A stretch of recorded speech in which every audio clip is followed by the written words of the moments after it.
صحابي ازيكم، ايه الاخبار؟ تعالوا بقى نكمل سلسله اختراعات الجبنه القريش. جايبه لكم حلقه لذيذ قوي وبيتعمل في دقايق. عملته كمان في الاير فراير، بس ما تنسوش بقى تعملوا لي لايك وشير سبسكرايب. يلا بقى بينا على الوصفه.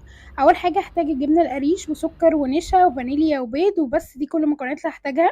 انا بقى بضرب الجبنه القريش بشويه من اللبن. الوصفه دي عادي ممكن ما تنقعوش الجبنه القريش، عكس الوصفات اللي بنعملها في الحلويات في العادي لازم نكون نقعينها قبلها بنص ساعه. انا هنا محتاجتش ان انا انقعها لان انا اوريدي بزود لها ملح عشان التكه اللي بتظبط معايا اي حاجه حلويات. هنا بقى ببدا انزل اللبن بالتدريج زي ما انتم شايفين. انا هوصل للقوام بتاع الزبادي اليوناني، واللي ما يعرفش الزبادي اليوناني بيكون القوام بتاعه اتقل شويه من الزبادي العادي. اول ما اوصل للقوام ده زي ما انتم شايفين ساعتها هوقف خالص، مش هزود لبن تاني. وده القوام الكريمي اللي انا محتاجاه عشان اكمل الوصفه بتاعتي. هبدا بقى ان انا احطه في القالب بتاعي. انا استخدمت هنا الفخار، تقدروا تستخدموا اي حاجه تدخل الفرن عادي مفيش مشكله. فانا استخدمت الطاجن ده. وبعدين بقى بدات احط الجبنه، حطيت عليها بضايه.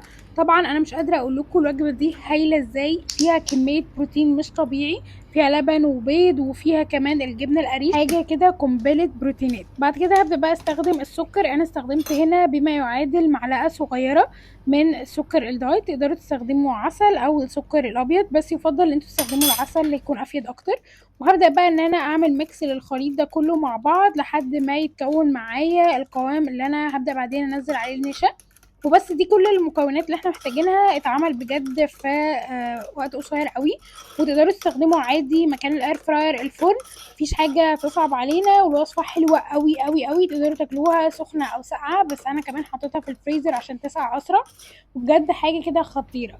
هبدا بقى ان انا اجيب معلقه من النشا، هنزلها بالتدريج علشان ما تكلكعش معايا، واقلب بقى بسرعه. وطبعا ما تبهدلوش الدنيا زي ما انا عملت.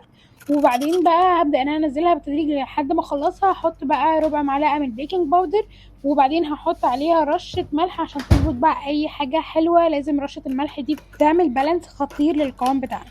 بعدين بقى هبدا ان انا اقلبه. شايفين القوام الكريمي اللي انا وصلت له؟ هو ده القوام المطلوب. هبدا بقى اشوف اي فاكهه انا حباها، هبدا ان انا احطها عليها. ممكن تستخدموا فراوله، ممكن تستخدموا اي نوع فاكهه انتوا حابينها. انا استخدمت هنا الكرز، بدات ان انا اقطعه لنصين واحطه على الوش.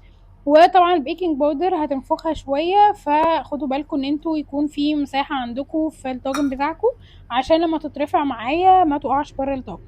هبدا بقى ان انا استخدم اير فراير عشان تاخد وقت اقل. انا حطيتها على درجه حراره 180، اخدت معايا بالظبط 18 دقيقه، يعني من اول 15 دقيقه. بصوا عليها، ده كده شكلها حاجه كده جولد خطيره، لونها حلو قوي، طعمها حلو، وهي سوبر فلافي. طلعتها طبعا عشان كانت سخنه قوي، وبصوا شكلها خطير. والاحلى بقى ان طعمها احلى بكتير. بصوا بقى ده القوام بتاعها، حاجه كده سوبر فلافي. بعدين بقى طلعتها في الطبق وحطيتها شويه في التلاجة تبرد.